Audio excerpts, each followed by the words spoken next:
Nothing puts me in the mood for a panel discussion like a good laser show.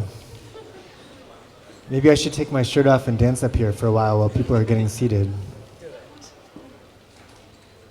Anyway, my name is Michael Connor. I'm editor and curator of Rhizome, and it is my great pleasure to welcome you, officially, to Do You Follow? Art and Circulation number 2. This panel takes on the question of location and asks if internet circulation turns locations into image places. We've just been lucky enough to witness Constant Dullaart's rave lecture, and we'll be discussing that in a moment, but I want to start in the way that the rave lecture began, with a few thank yous, because it's been a great pleasure so far for me to be here in London. I haven't been here in like ages, and it's great to be back, and it's so nice to be part of this program that Rosalie invited us to organize with the ICA. So thank you to Rosalie Dubal, and thank you to the ICA and the technical team who have presented, I think, a very challenging program in a very difficult location, because I think we are in like the most expensive abandoned building I've ever been in my life. So that's kind of cool. And thank you to all of you for coming, and thank you to my fellow panelists. So I'm going to introduce now. On the right, we have Christopher Kulendran Thomas, an artist who I've gotten to know very well in the past 2 weeks in preparation for this panel, because he's been in New York and we've had a chance to talk at some length. To my right, Monira El-Kadiri, a name I probably didn't pronounce very well. Artist and member of GCC, who I know only via Skype, and only tenuously at that because of blackouts and, Skype connection difficulties. But we've had an interesting conversation as well, and I'm very pleased to welcome her all the way here to London to join us for this panel. So before, I also wanted to mention that we are live streaming today's event, and those of you in the space here or watching via the live stream, please continue the conversation we're having on stage through social media using the hashtag #DoYouFollow to kind of connect it with this conversation in particular. And there's also the hashtag ICA Off-Site, which is sort of like a general discussion for all of the programs happening in this site. So this is, as I mentioned, the second in a three-part series. The first day's lecture or panel discussion is online in the form of a video and also a rush transcript, which was published today on rhizome.org. So if you want to catch up on that, you can go to rhizome.org and follow along. That transcript is made possible by our editorial fellow, Anton Haugen. Thank you, Anton, and the tireless efforts of my colleague, Zachary Kaplan, who's here, maybe has his laptop open right now, definitely a little bit tired by this point in the week, but has been doing just great work keeping things together while I sit up here and run my mouth off. So thank you, Zachary.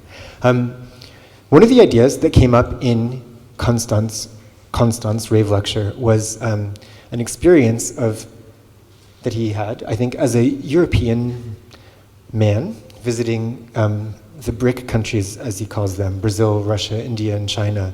A name that kind of comes from very different countries that are sort of like grouped together because of an economic or market similarity, like as emerging markets, which are, interesting to certain kinds of capitalists, or something along those lines. And yesterday's panel was all about questions of similarity and sameness, and in terms of aesthetics. So I thought that was a nice place to begin, applying that specifically to place. In yesterday's panel, there were 2 points in particular I wanted to bring up to insert into today's discussion, because we had different discussions about the sources and possible valences of similarity and sameness in artistic practice or artistic work. And I think that's better, right? Yeah? Yeah, you can take notes, you can, whatever, it's good. Also, you exist as people to me, which is, oh, that's much better. No. Are they just toying with me? It's possible. I deserve it. So Carrie Altman yesterday pointed to algorithmic similarity in her presentation. In her presentation, she was talking about how algorithms in social media present us with sort of similar content. And Carrie is sort of like, she's critical of this, but very fascinated by it too. So for her, she was kind of like reflecting on this idea that the algorithm is what's producing conditions of similarity because it's reflecting back to us what it perceives as our tastes in written content and visual content, visual material. And so for her, there's this idea of algorithmic similarity. And then Takeshi Shiomitsu brought up a sort of different, but I think related point, which is that similarity sort of exists only from certain privileged subject positions, so that when we say, as Jerry Saltz famously did, that contemporary abstraction all looks the same, he's kind of like saying more about his own subject position as an art critic than about that work or the condition of contemporary abstraction or art at large. That contention is very interesting in relation to today's discussion because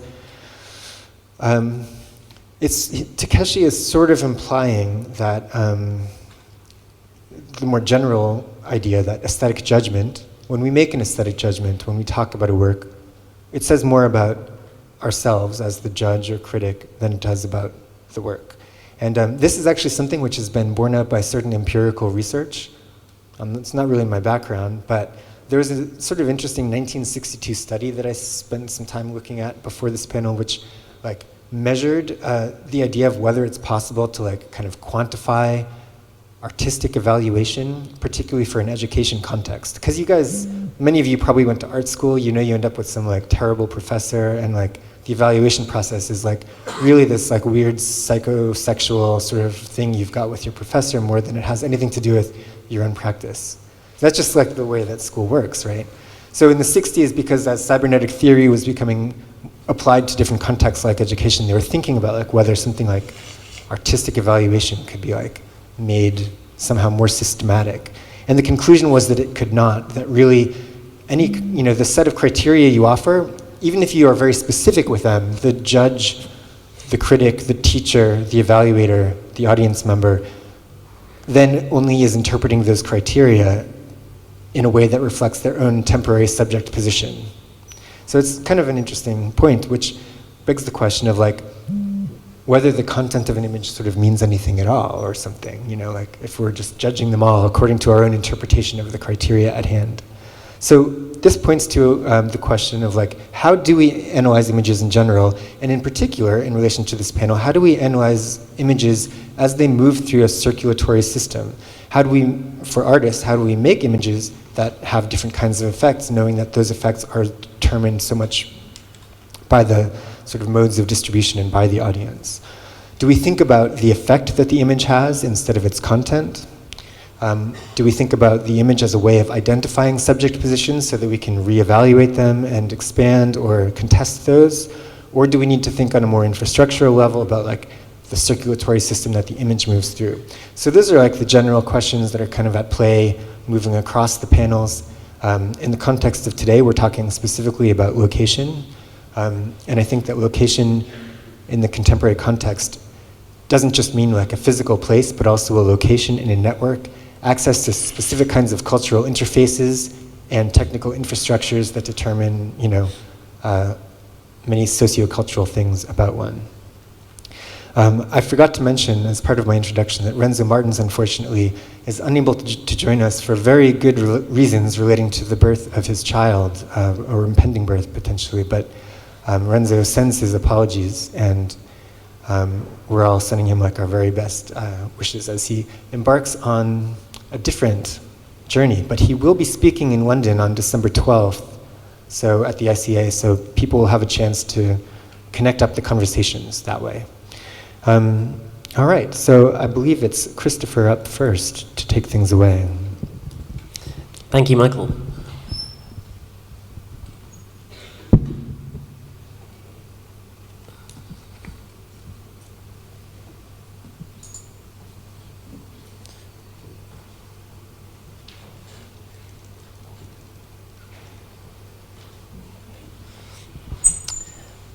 So I'd like to show you documentation from an ongoing enterprise called When Platitudes Become Form,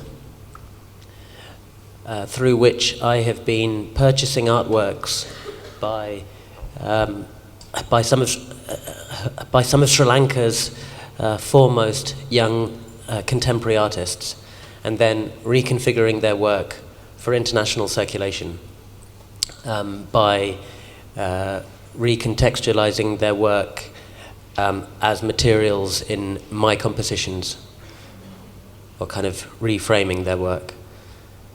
So, for example, in this ongoing series of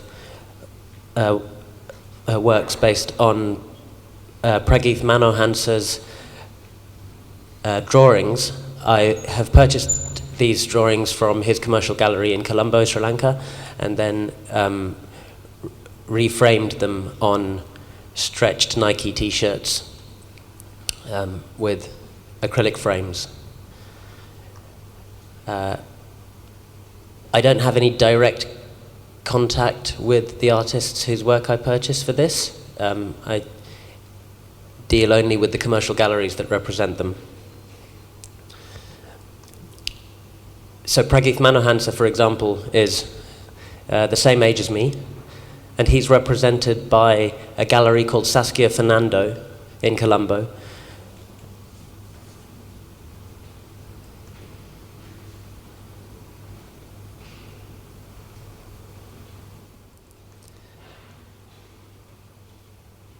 And Saskia Fernando Gallery started about 5 years ago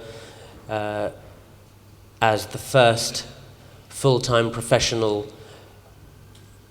Western-style white cube commercial gallery in Sri Lanka, pioneering a new market for what is called now in Sri Lanka contemporary art.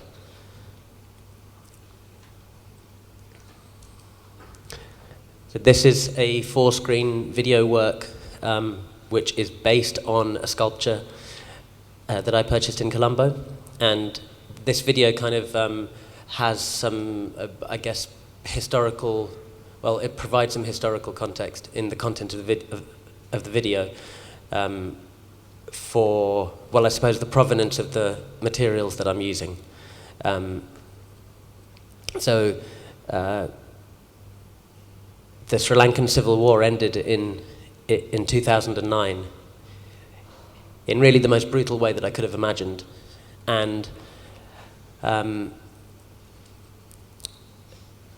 the economic prosperity that followed was through a foreign investment from the international backers of the war crimes that ended the Civil War. And that economic prosperity brought with it the first generation of Western-style commercial galleries creating a market for contemporary art. And what contemporary means in Sri Lanka seems to me to be maybe what contemporary means anywhere, which is from the Western art historical canon.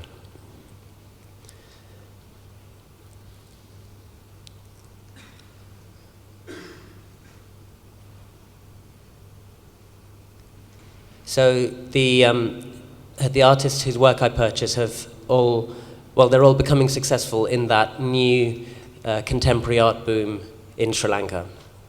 Although there's only a regional market for their work. Their work hasn't really circulated internationally.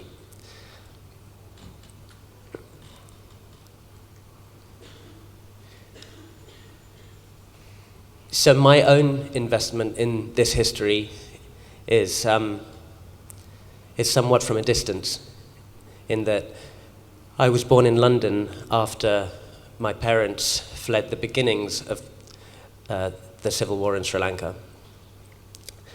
And by the time that war ended, 5 years ago, I was at art school and this work began, I suppose, as a sort of way for me to come to terms with the difference between where my family is from and where I am now.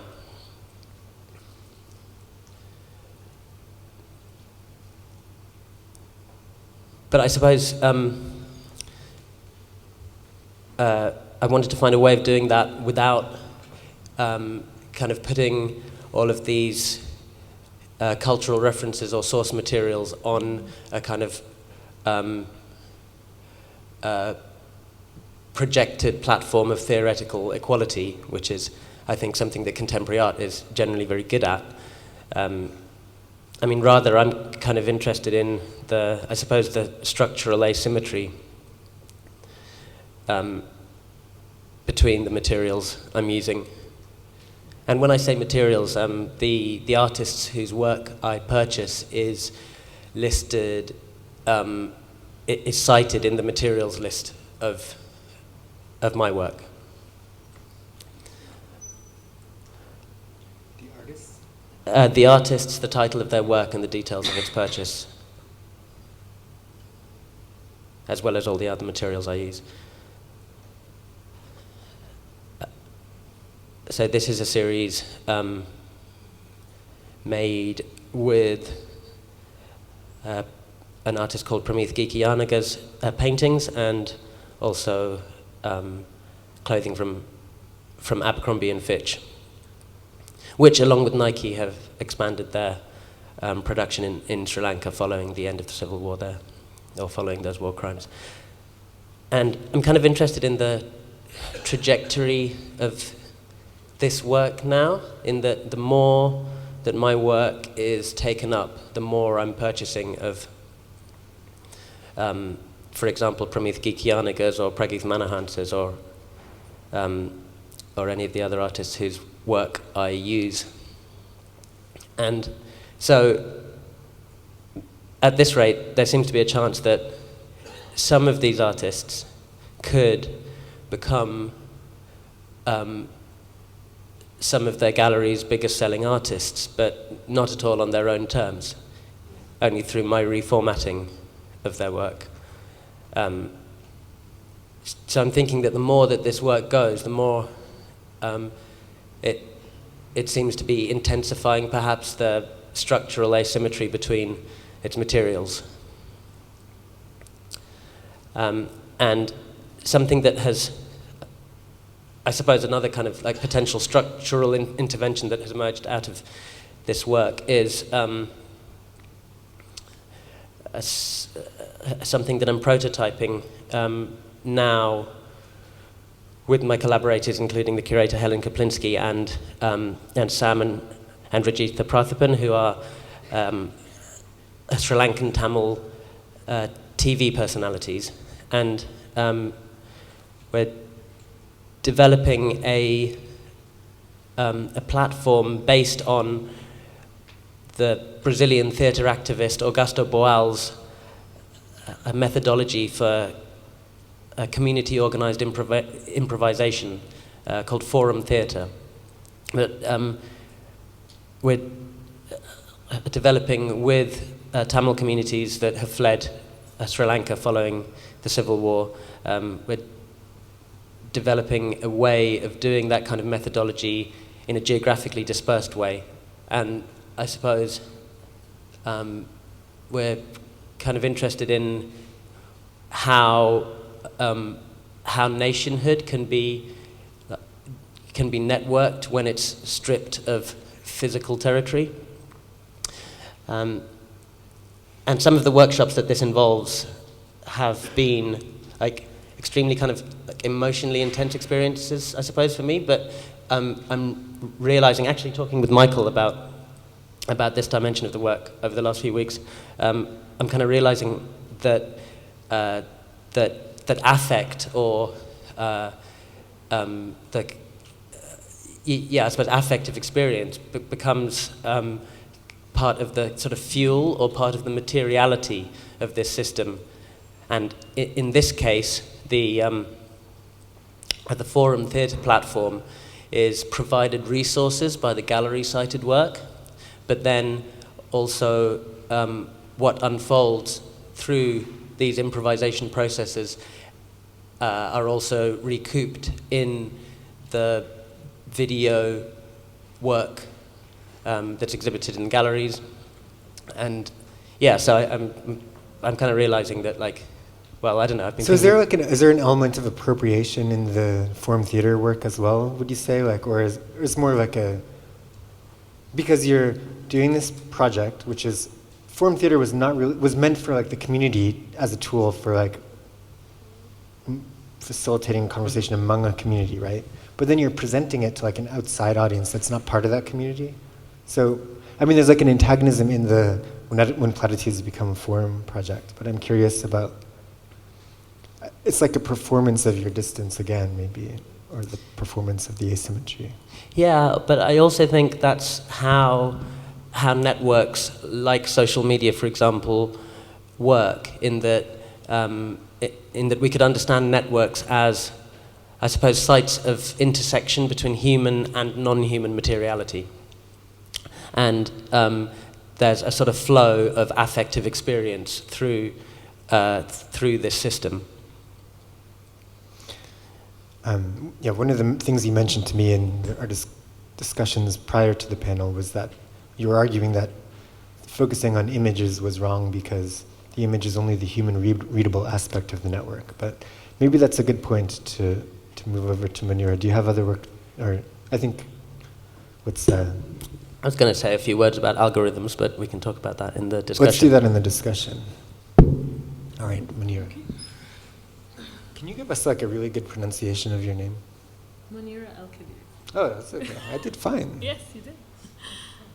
Should I close it? Or? Yeah.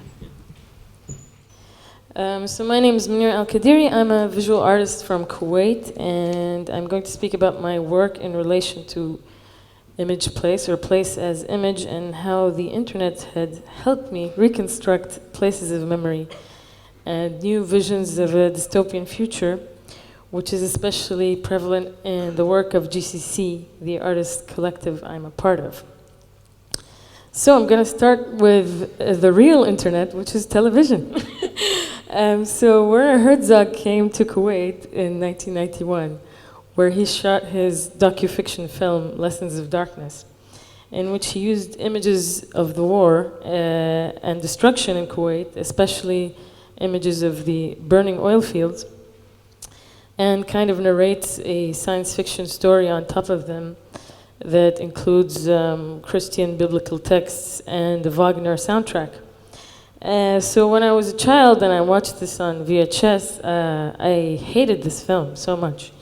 I thought, why is this man lying? You know, what is he talking about? Why is he lying about, you know, our war? And it's interesting because, you know, I thought I kind of owned this war somehow. And that's kind of an interesting kind of narcissistic feeling that I've been conflicted with over the years. So fast forward to 2013, and I tried to reconstruct this film, so basically trying to create my own version of this film and reconstructing it, like very important images I have of the war using online imagery. So one of the very important memories I have is that every day on television it was Saddam Hussein's birthday, and I just tried to recreate that. This is a bit off topic. Yes. We had no access to kind of media, so this is all that we saw. So I made this film called Behind the Sun, where I found this elderly man online, Adil Al-Yusufi, who was so obsessed with the oil fires that he went every day into the desert and shot photos of them. So he has about 60,000 photographs. And I sent him an email and asked, do you have any videos? And he said, I have some horrible VHS tapes that nobody's ever seen, but you can have them if you want. And he sent them to my house without even meeting me. And so I superimposed, I edited his videos into a film, and then I superimposed Islamic television programming audio from around the same period. So I wanted to create a relevant context for what Herzog started. No. قد أبدع الكون العجيب بصنعه فنظامه فيما نراه سليم. النجم يسبح في الفضاء كما تشاء وينير للسارين وهو منار. كم مجرات وأفلاك لتسعى في فضاء الكون ذرات تغور.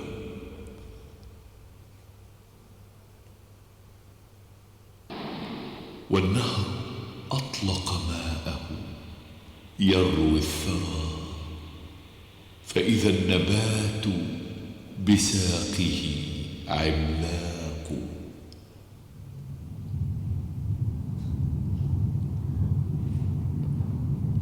والماء يجري.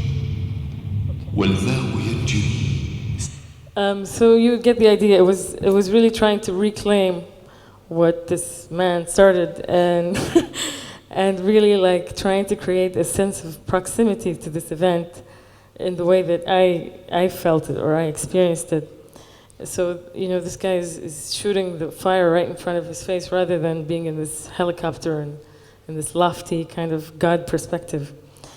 So then I started reusing and abusing this image in other works.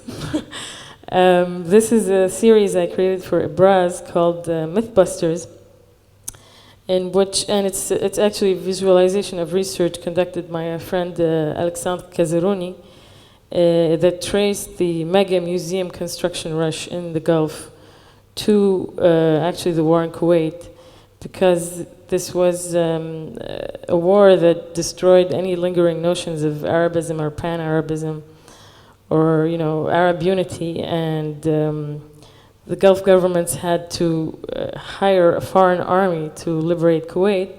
So in that sense, it was, they created these museums to create cultural bridges as tools to connect with their new subjects, who are Western audiences. So this is the Saadiyat Island in Abu Dhabi with the Guggenheim Abu Dhabi and the Louvre and the Zaha Hadid Performing Arts Center, etc., etc. And this is, of course, most of these buildings are not, some of them are not even built. They're just merely PR projects. This is, for example, the Museum of the Built Environment, Saudi Arabia, in the background, which will never be built. And this is the Guggenheim again. And this is a very interesting image. This is the Tadao Ando Maritime Museum, which was also, you know, they hire very famous architects to design these buildings, and then they announce them, and then they don't build them. So it's really just about advertising. And for GCC, so we started working together. We're 8 artists working together, and we imagined, what if in the future there's some kind of nuclear disaster in the Gulf, and all these crazy, iconic, and virtual buildings move into one city, the one Gulf, and what would that city's skyline look like? So it becomes this kind of absurd cityscape. And we projected the celebratory fireworks on that image.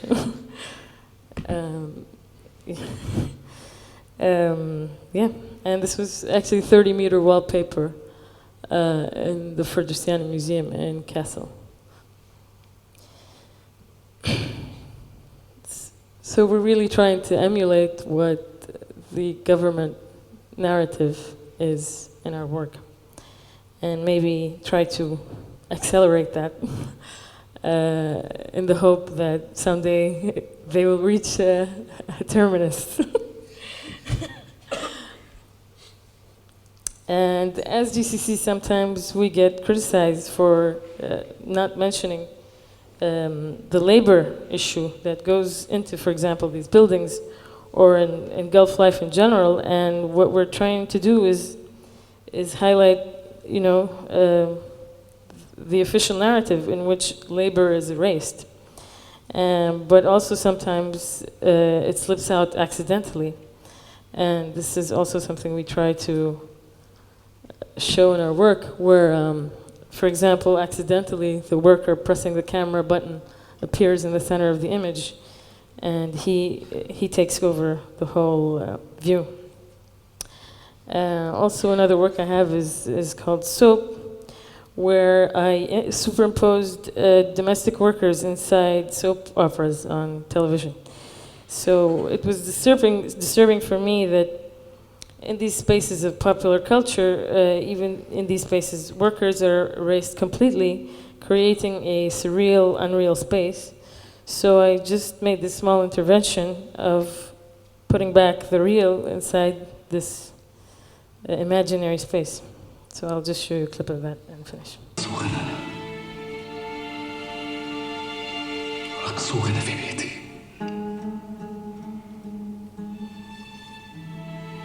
رقصونا في بيتي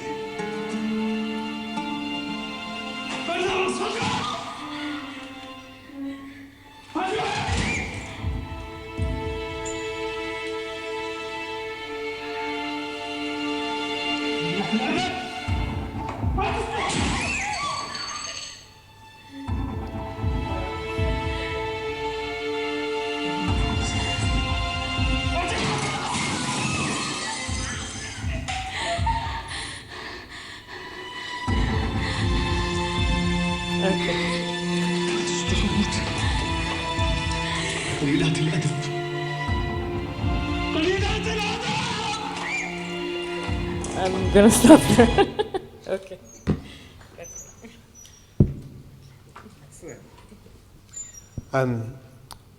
Do you have an image of Jennifer in Paradise on there?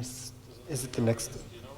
It is something very satisfying, I think, about the work, your individual works, which are like so much about these image level interventions into, like, this is Monira I'm talking, like image level, but you'll be talking in a second. Like, keep that handy.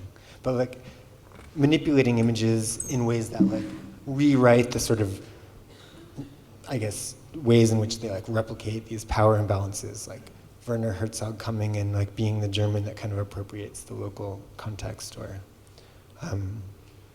or the privileged, I guess, space of the soap opera, like suddenly having to address the like presence of the unseen worker. And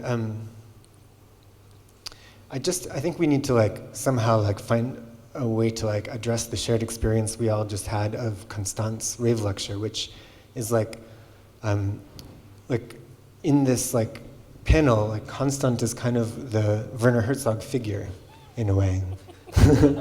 But like where Werner Herzog went to Kuwait and found like he was like having this really, like that's the tourist experience, you know, like you go there and you are confronted with the radical alterity of like what you find. And then so like Constance's rave lecture is like about the disappointment in a way of like not finding that to a certain degree and finding instead like this projection of like the economic desires of like a capitalist system which is still kind of like focused on like London and New York and these major centers. But in terms of like your practices, I thought we should just look at, oh wait, that's not up on the screen, is it? That's okay. I thought we should, thank you. It's a long walk. I thought we should look at the image that you describe in the rave lecture. I thought it was nice how the rave lecture used the laser show as a way of like transmitting secret information. I feel like the rave as like a site for like secret knowledge being transmitted was like effectively deployed. But the image that you discuss is Jennifer in Paradise, which is your kind of retouched and re-encoded version of like the first photoshopped image. And I thought this was like a nice point to revisit just because in Monira's practice, we see images which were not meant to be rewritten. And it's interesting that you say television is the real internet.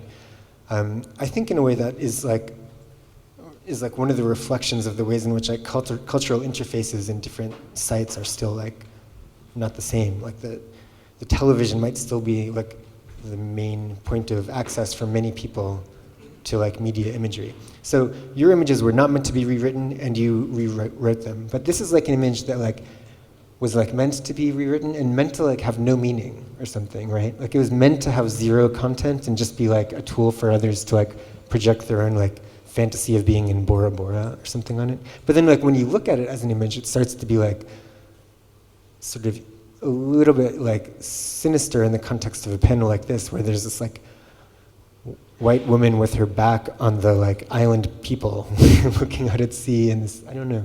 So I'm just curious if you could share your thoughts on the image. Well, I like your thoughts on the image. But yeah, I'm happy that you can see what I described in the laser show or in the Rave lecture. No, it's true. I mean, it's an image that is meant to be purely functional, and then it actually places it within a set of values very quite distinctly. And then also because this is the first image to be used as a functional image to show the potential of manipulating reality in a certain way, which you could use in a very beautiful way, but then you pinpoint it to this specific white set of value or Western set of values with this semi-naked woman, and then you instruct people how to objectify her or how to turn her into an object by cloning her. That's the first thing he does in the tutorial. So, I mean, the argument that I got quite often on this is like, we're used to this. We're used to this of like this kind of depiction of women in media, or like the first medium, and as if it was kind of a moot point that I wanted to discuss this. But I'm still weirded out that he didn't like take an image of a turtle or a bike or a tree or something. But on the other hand, it does like make a more interesting story. The message of this is like Photoshop is for men, you know? Yeah. Well. Or for like not even men, but like people who desire women. Yeah. Very specific culturally, you know. Or maybe the manipulation of reality is like, you know, taken from that kind of perspective. But no, what I wanted to say is that it's interesting that this is like the first starting point, where this is actually, of course, like a global affair how media is manipulated, or how representation is manipulated anywhere. But then still, if you dive into this history, it comes this kind of desire, or the semantics that come with this kind of manipulation come from this value system. And I think that's interesting to realize, that we can think of this kind of globalization of this kind of material, or of this kind of semantics, but then in the end, I think we should still be aware where it comes from. Right, and I think that is like interesting let's put this in parallel with the Rave lecture and say like, in this image we have something which is kind of telling the user that it is free of content and therefore they're, free manipulation. And in a way, like the Rave format is kind of taken up around the world, and like there's different perspectives on what's happening when it's employed on like in a shopping plaza in Phuket or something. Like on the one hand, one could say that the Rave format is like this flexible structure where even though you have like morphological similarities, it's inhabited in really specific and different ways by people using it to their own purposes. But I think that the perspective that you have might be in keeping with your position on this image, which is that it appears to be like neutral, and that in fact there's like some sort of like logic to it, which is being propagated even though it seems empty of content. But then there's like, so that's all depressing, but then it's also like, it's like kind of pleasurable, the laser is really cool. So you seem like also fascinated by that possibility. Like maybe you admit that there is some possibility for like that end user reinvention. Of the standardization of culture? No, that it's not just about, like that there's a logic to it, but a possibility for inhabiting it in specific ways, or. Well, I mean, of course, like I enjoy injecting a certain meaning or parasitical meaning within this, which I actually also did with this image. Like I encrypted there's a secret message in these JPEGs that I redistributed. So this became the first Photoshopped image that got newsworthy, and then by this image being distributed, also the basically infected image, let's say, or like the image with this parasitical content. And I do feel that this using the format of the rave in that sense, of course, is also, to me, is enjoyable because I can inject this parasitical content into it, and then I can use it as a medium again. Okay, so let's talk about the encoding thing and bring it over to Christopher, because the encoding aspect of the Jennifer in Paradise project is interesting to me because it's like the content of the image that a very privileged set of users can access is different, is like materially different than the knowledge that a normal person can access. And so you're like really heightening this thing which Takeshi brought up yesterday, which is that you're amplifying the fact that like a collector has like an extremely privileged subject position and can literally in this case like extract different content from the work. And I think that relates in a way to like something that's going on in your When Platitudes Become Form series, Christopher, where you have like, my impression of the project is that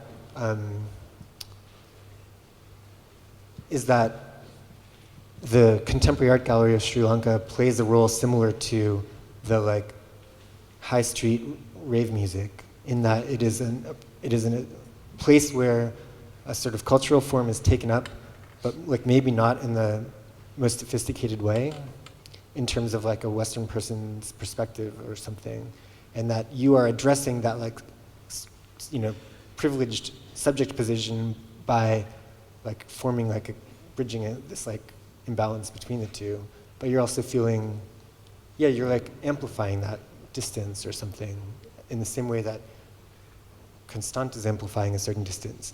But I think like maybe to like a very different end or something.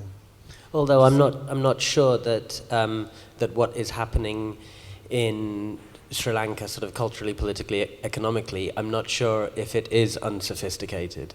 From a subject position which we can dismiss as like being like the bubble privilege or something. Yeah. I didn't. That was a very poor phrasing. But what you can see in Sri Lanka over the last half decade is this very accelerated microcosm of how contemporary art establishes itself as a function of economic liberalization. And I think the operation of the work I'm doing is simply one of translating what counts as contemporary in one context into what counts as contemporary in another context, mine, but, I suppose that's also the difference between where my family's from and where I am, but then also exploiting that difference to set something else in motion. So I think like in Constant's work, there's not really an antagonism with the collector that gets the secret message, I think, although maybe, but I think in your work, there is like a certain antagonism, which I think collectors generally, I think they like a little antagonism, because they don't want you to, but there's an antagonism in the sense that like, you're almost like not giving them the benefit of the doubt that they can engage with the sophistication that exists within Sri Lanka, and instead giving them the sophistication that the like, I guess, London art scene might want, or the New York art scene, or I don't know. I'm not sure where the antagonism is. Isn't it the reverse, where it's sort of giving everyone more of what they want than they actually want. Yeah. And that's a kind of, the translation operation is a sort of part algorithmic one, in that it's not based on like my any sense of like my autonomous authorship or my kind of flair for these materials or anything. It's just based on a sensitivity to the aesthetic tropes that are in circulation in the context into which I'm working. But then the original artworks that I purchase from Sri Lankan galleries are also the process. I guess they're the product of a slower process of I guess, the circulation of memes from the Western art historical canon to Sri Lankan contemporary now. So I think this operation is all kind of just an intervention in the circulation of memes.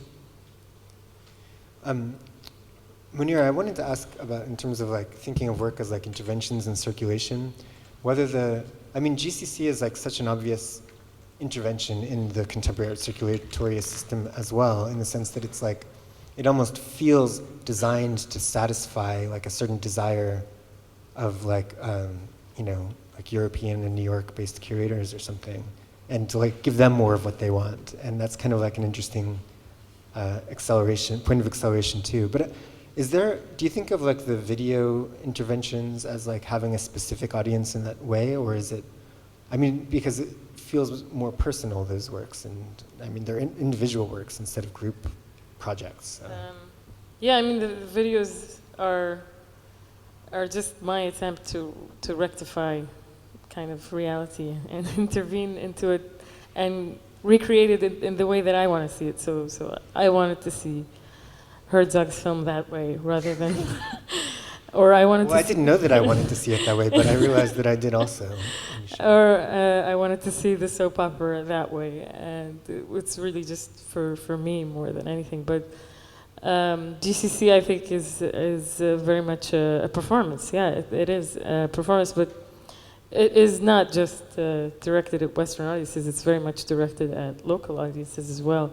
The very interesting thing was that GCC actually stands for Gulf Cooperation Council, which is a real intergovernmental body between the 6 Gulf states. And we kind of hacked that name by using it. And now if you Google GCC, we come up with the government. That's interesting as well. But even in Kuwait, when we showed our first solo show, a lot of people didn't come because they just thought it was some kind of government event, which was great, but bad as well. But what we're doing also is kind of humorous as well, and a lot of people who see it locally, they laugh and they think it's a joke, and I think that really helps us get away with a lot of serious commentary on our society. So yeah, I think that's. It was nice. It was really interesting to see the two like architectural projects side by side, the Mythbusters and the GCC project with the amalgamated city. Especially because seeing them side by side really does kind of bring home the point about like the way in which both war and these very like pleasurable like capitalist utopias are both sort of like products of like an image culture or media culture. Yeah, so amalgamated city is very much the kind of, we wanted to create this basically the advertised image of the Gulf, which is not real. It's just this kind of over the top, luxurious, crazy, dystopian, I think, also image. At the same time, that image isn't real, and it's kind of like our governments have somehow become corporations, and it's not really propaganda anymore. It's really like advertising and PR for Qatar Foundation, or it's like it's always it's a corporate culture conflated with this totalitarian regimes, creating this interesting kind of mix between capitalism and let's say I don't want to say the F word. But if there's what is that law? Yeah. But the question is like, if media imagery has served these places so badly, like why do we like find in that like the way out or something?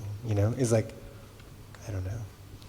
Because there's something that you said, Chris, that made me think about like in this panel, like I used the word image places in the title, and like the image place of like the Gulf War and the image place of like the Gulf skyscraper. both bad, both like represent different kinds of like inhumane power imbalances, right? Like the serious structural asymmetries or something. But then like, what's interesting is that like forum theater, which you propose as like this method for improvisation, is kind of like, what you're proposing in a way is to try and take that methodology of improvisational community building and deploy it over a network, which in a sense is like creating an image place where a community might exist that can't exist in a physical place. So it's almost like, yeah. Which is an interesting strategy because it's not, yesterday we had a lot of discussion about like disavowing like being part of circulation, like resisting it. What escapes it? Today I feel like there's much more of an accelerationist conversation, like give people more of what they want. Like the rave lecture is like, it's like so pleasurable, but then you feel sick immediately or something, you know? And then you feel like kind of good again, and then you feel bad or something. And then like when platitudes become form, it's like give them more of what they want. So, but the forum theater project is like a different perspective, I think. Different tactic or strategy. Yeah, although that is also providing a sort of like network infrastructure that is giving its participants what they want or what is missing in terms of like globally, like I suppose geographically dispersed discursive space there. And in terms of giving people what they want, I've been thinking actually whilst we've been discussing plans for this talk today, I've been thinking about like what the criteria for success and failure is here, and particularly because that's one of the things I'm really impressed about with Renzo Martin's work, in that with his Institute for Human Activity, he has very explicit criteria for success in that work, right? And just a bit of background he's doing the Institute for Human Activities in the Congo, where he's trying to start an art center and use a growing creative class in the rainforest in Congo as a way to bring the community there into the post-Fordist economy, using the ideas specifically of Richard Florida, the writer who wrote the terrible book, Rise of the Creative Class. So his specific criteria would be bring this community into a post-Fordist economy. Right. And it seems that with all of the work that we're doing, the work kind of emerges from networked circulation. And so I think it makes sense to think about what we're doing in terms of a more like distributed idea of authorship emerging from networks. So if we'd all, I don't know if we'd all go along with that, but I wonder what the criteria would be to differentiate intensifying these processes of capitalization from which these images emerge, to make the exploitation that might be inherent worse, or rather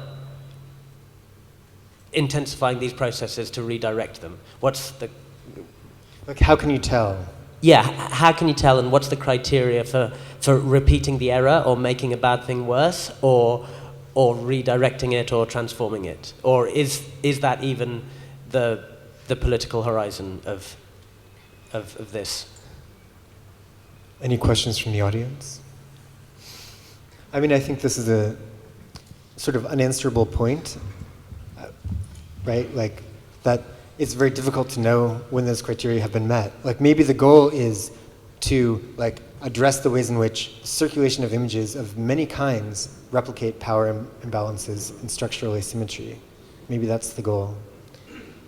And the tactic of like accelerating processes to know whether or not that succeeds or fails, yeah, seems difficult.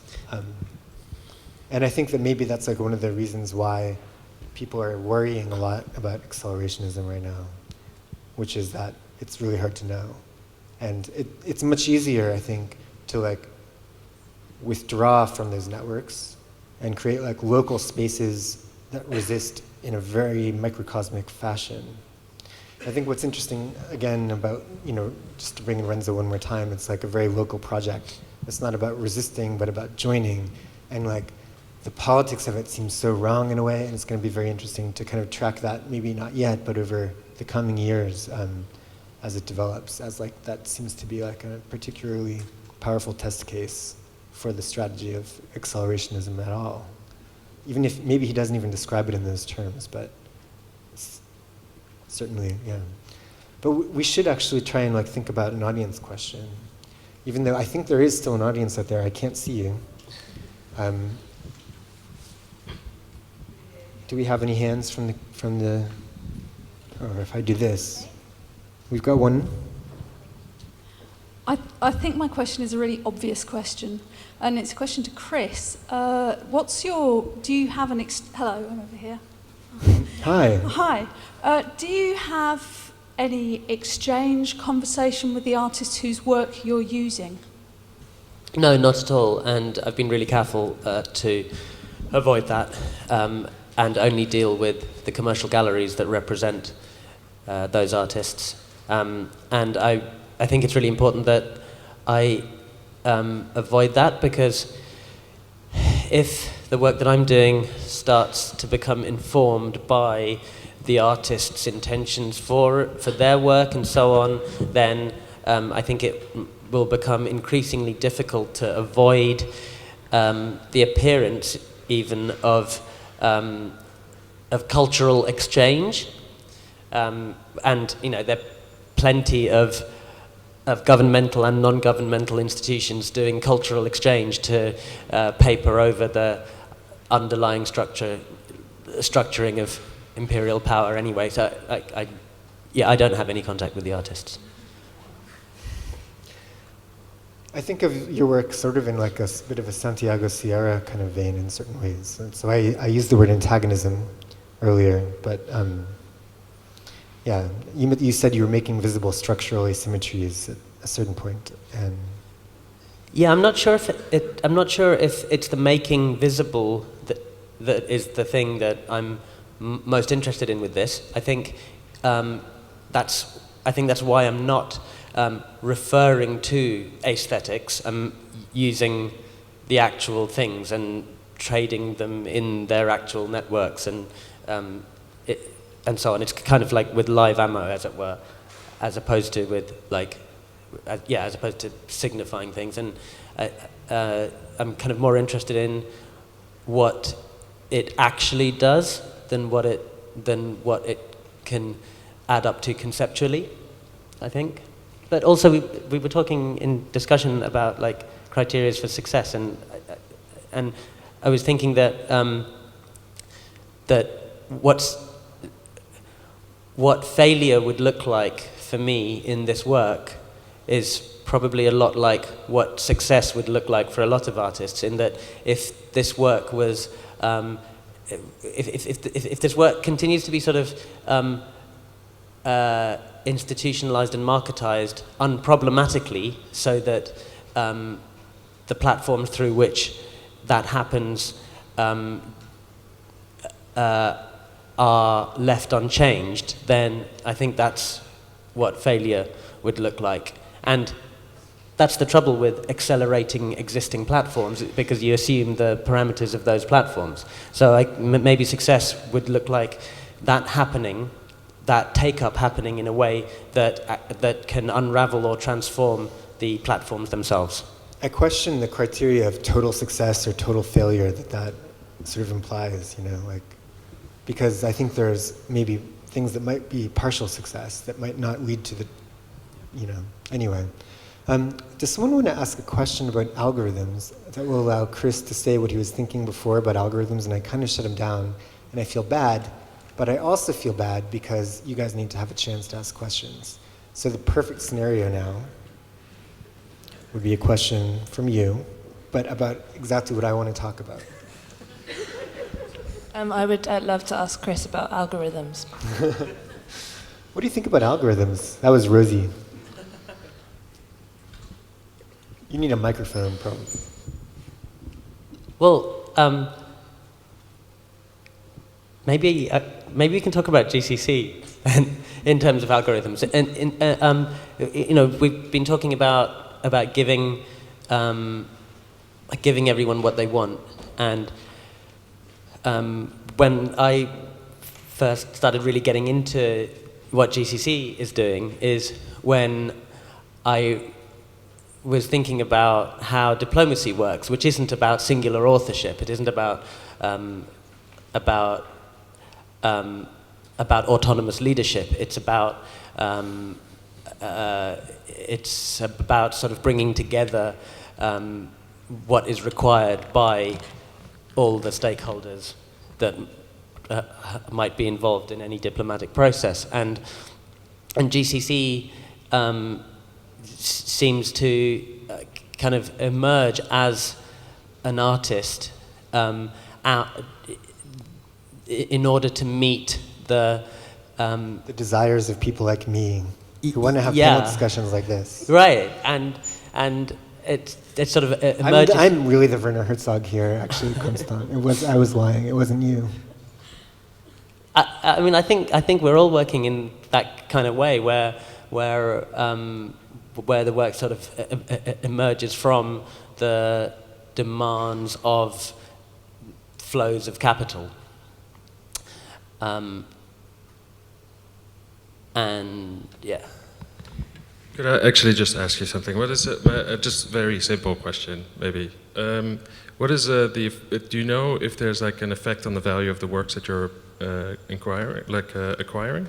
In the regional market in which the artworks circulate on their own terms, or maybe the ambitions of their ambitions of being part of an international market. That hasn't happened yet. I mean, not in a big way.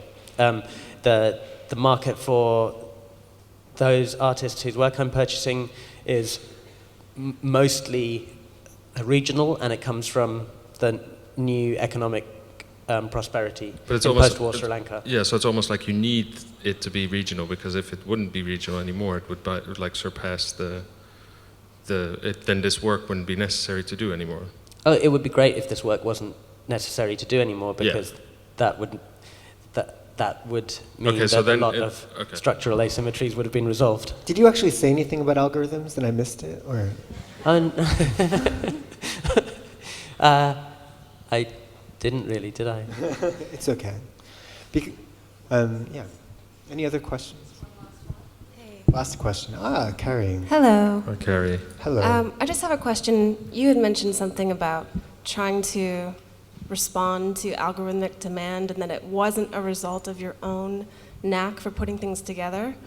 I'm not exactly sure what my question is, but I want you to talk more about that, because I want to suss out how much you're collaborating with the algorithmic tendencies, because for example, looking at your outfit today, you know what I mean? It has elements of your work. And I think about this a lot too, because I also get sort of wrapped up in those same I start to like the things that I'm supposed to like or something, or I forget how much of it is drag after a while. I just legitimately you know what I mean? You have this Nike hat, the shoes, the palette is the same. I'm just wondering how much you feel you've succumbed to those. Right, and this is why it becomes kind of useless to talk about artists' intentions or artistic autonomy, and in that I think we're all informed by the memes coursing through our veins and the expectations of the context into which we're working, internalized. Because I would say you definitely have a knack for putting certain things together. You know what I mean? It's it's definitely you're good at it. Right, but that's also that's absorbing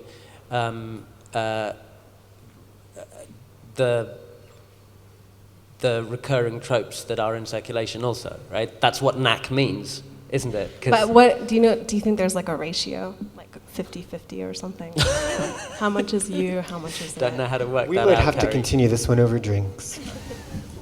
A point that Alex Bacon made to me a little while ago, he was on the panel yesterday, was that it is impossible to fully accede to the demands of the flows of capital, which are often realized through the internet.